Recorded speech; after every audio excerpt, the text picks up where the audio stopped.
Kadapa steel plant కు CM Jagan భూమి పూజ నిర్వహించారు. అమరావతి వైఎస్ఆర్ జిల్లాలో ముఖ్యమంత్రి వైఎస్ జగన్మోహన్ రెడ్డి పర్యటిస్తున్నారు. జమ్మలమడుగు మండలం సున్నపురాళ్లపల్లిలో జేఎస్డబ్ల్యూ స్టీల్ ప్లాంట్ నిర్మాణానికి సీఎం జగన్ భూమి పూజ చేశారు.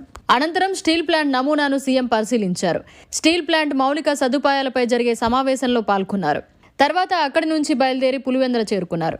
ఈ సందర్భంగా సీఎం జగన్ మాట్లాడుతూ 24 నుంచి 30 నెలల్లో ఈ ప్రాజెక్టు తొలి దశ పూర్తవుతుందని తెలిపారు. 8,800 కోట్ల రూపాయలతో 3 మిలియన్ టన్నుల స్టీల్ ఉత్పత్తి అవుతుందని అన్నారు. చదువుకునే ప్రతి విద్యార్థికి తన ప్రాంతంలోనే ఉద్యోగాలు వచ్చే అవకాశంగా అభివృద్ధి చేస్తున్నామని అన్నారు. కడప స్టీల్ ప్లాంట్ కోసం 700 కోట్లతో మౌలిక సదుపాయాలు కల్పిస్తున్నట్లు సీఎం జగన్ చెప్పారు. ఒక్క కొప్పర్తిలోని 1,00,000 ఉద్యోగాలు ఇస్తామని, కొప్పర్తిలో మెగా ఇండస్ట్రియల్ హబ్ ను అత్యాధునిక సౌకర్యాలతో తీర్చిదిద్దుతామని సీఎం జగన్ అన్నారు. తయారు చేసి మన ఆనరబుల్ సీఎం గారికి శ్రీ సజ్జన్ జిందాల్ గారు ఎక్స్ప్లెయిన్ చేస్తున్నారు. ఆయనకి ప్రతి ఒక్క నక్ష ఈ ప్లాంట్ ది ఆయనకి తెలియజేయాలని డీటెయిల్డ్ గా ఎక్స్ప్లెయిన్ చేస్తున్నారు. నమస్కరించి స్వాగతించమని కోరుతున్నాను. రాయలసీమని రత్నాల సీమగా మార్చే ఒక కళని తన నిరంతర కృషితో, పట్టుదలతో, బలమైన నాయకత్వంతో నిరూపిస్తున్న గౌరవనీయులు ఆంధ్రప్రదేశ్ ముఖ్యమంత్రి గారు శ్రీ వైఎస్ జగన్మోహన్ రెడ్డి గారికి మనందరి తరఫున కృతజ్ఞతలు ఇక్కడ రావడానికి అండ్ నమస్కారం, స్వాగతం. వారితో పాటు JSW group chairman Shri Sajjan Jindal గారికి కూడా మనందరి తరఫు నుంచి గవర్నమెంట్ ఆఫ్ ఆంధ్రప్రదేశ్ తరఫు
సో మనందరి తరఫున ఆనరబుల్ సీఎం గారికి ఇంకా శ్రీ జిందాల్ గారికి ఈ పూజ ఘనంగా చేసినందుకు మీ అందరి తరఫున హృదయపూర్వకంగా కృతజ్ఞతలు తెలియజేస్తున్నాను.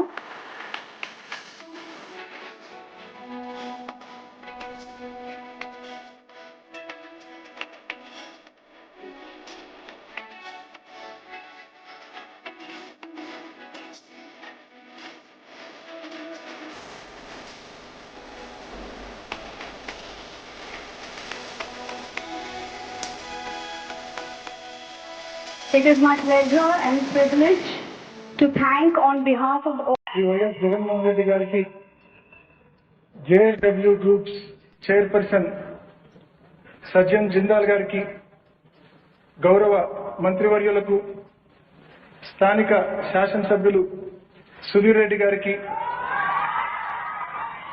ఇండస్ట్రీస్ సంబంధించిన అధికారులకు, మరీ ముఖ్యంగా జమ్మలమడుగు నియోజకవర్గం నుంచి ఇక్కడికి వచ్చిన నా అన్నలకు, తమ్ముళ్లకు పేరున హృదయపూర్వక నమస్సుమాంజలు తెలియజేస్తున్న సవినయంగా.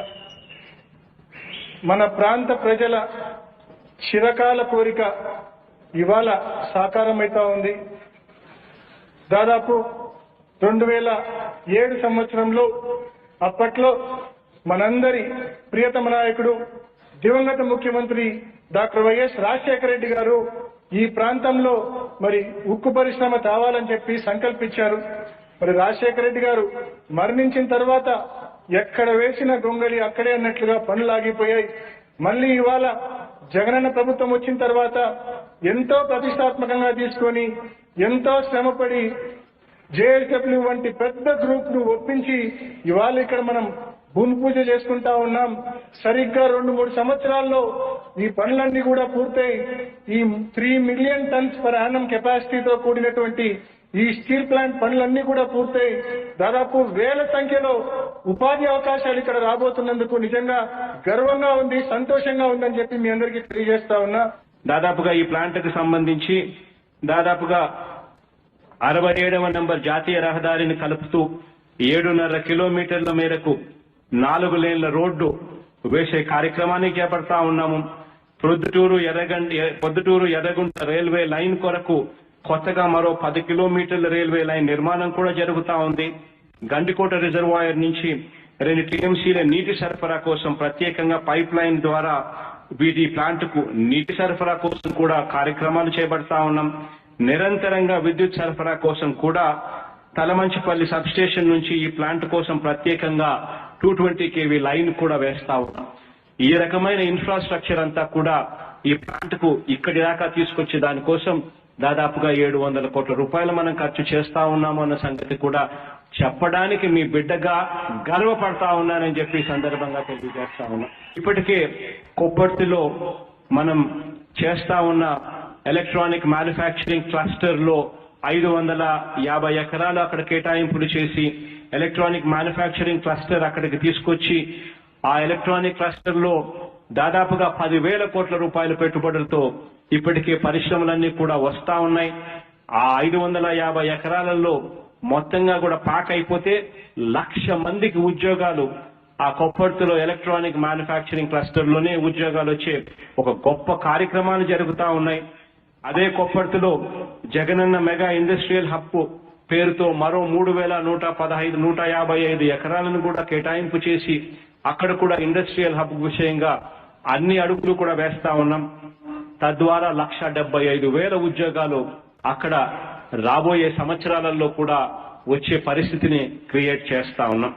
ఈ రకంగా చదువుకున్న ప్రతి పిల్లాడి కూడా మన ప్రాంతంలోనే మన దగ్గరే ఉద్యోగాలు వచ్చే ఒక అవకాశాన్ని అధికారంలోకి వచ్చిన వెంటనే 75% ఖచ్చితంగా లోకల్ వాళ్లకు రిజర్వేషన్ గా ఉద్యోగాలు ఇవ్వాలి అని చెప్పి ఏకంగా చట్టాన్ని కూడా తీసుకొచ్చిన ప్రభుత్వం కూడా మీ బిడ్డదే అని చెప్పి కూడా ఈ సందర్భంగా తెలియచేస్తూ ఇవన్నిటితో మన ప్రాంతమంతా కూడా బాగుపడాలని మన పిల్లలకు ఉద్యోగాలు మంచి ఉద్యోగ అవకాశాలు రావాలి అని మనసారా కూడా కోరుకుంటూ తప్పిస్తూ ఈరోజు ఇక్కడ మనం కట్టబోయే ఈ స్టీల్ ప్లాంట్ మరో 24 నెలల నుంచి 30 నెలల లోపు 24 months to 30 months gestation period లో ఈ ప్రాజెక్టు కమిషన్ కూడా జరుగుతుంది. ఇందులో 2 ఫేజుల కింద ఈ 3 మిలియన్ టన్నుల ప్లాంట్ ను కట్టడానికి సజ్జన్ జిందాల్ గారు ఒక యాక్షన్ ప్లాన్ తయారు చేశారు. ఇందులో మొదటి ఫేజు మరో 24 నెలల నుంచి 30 నెలల్లో పూర్తవుతుంది. అది 3,300 కోట్ల రూపాయలతో ఆ కార్యక్రమం పూర్తవుతుంది. ఆ తర్వాత సెకండ్ ఫేజ్ స్టార్ట్ అవుతుంది.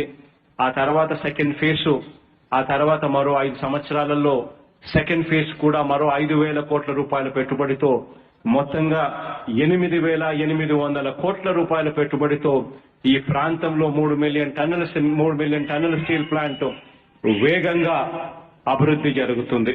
సజ్జన్ జిందాల్ గ్రూప్ చైర్మన్ గారు అక్షరాల 28.5 మిలియన్ టన్నుల ఈరోజు స్టీల్ సామర్థ్యంతో దాదాపుగా 1,70,000 కోట్ల రూపాయలకు సంబంధించిన పెట్టుబడులతో ఈరోజు దేశంలోనే అగ్రగామిగా స్టీల్ జనరేషన్ లో ఉన్న వ్యక్తి. అటువంటి ఆయన ఈరోజు మన ప్రాంతానికి రావడం, ఇక్కడ 3 మిలియన్ టన్నుల స్టీల్ ప్లాంట్ తో ఈరోజు స్టార్ట్ చేసే ఈ కార్యక్రమం 3 మిలియన్ టన్నులతోనే ఆగిపోదు. బళ్ళారిలో కూడా మొట్టమొదటగా తాను అడుగుపెట్టినప్పుడు, విజయనగరం దగ్గర మొదలుపెట్టినప్పుడు తాను 3 మిలియన్ టన్నులే అని చెప్పాడు. అది ఈ రోజు పెరుగుతూ 13 మిలియన్ టన్నుల ప్లాంట్ అయింది. ఆ ప్రాంతం రూపురేఖలన్నీ కూడా మారబడ్డాయి. అదే పరిస్థితి ఇక్కడ కూడా రావాలి అని చెప్పి మనసారా కూడా కోరుకుంటా ఉన్నా. మరిన్ని అప్డేట్స్ కోసం మన HN9 టీవీ ఛానల్ ని సబ్స్క్రైబ్ చేసుకోండి.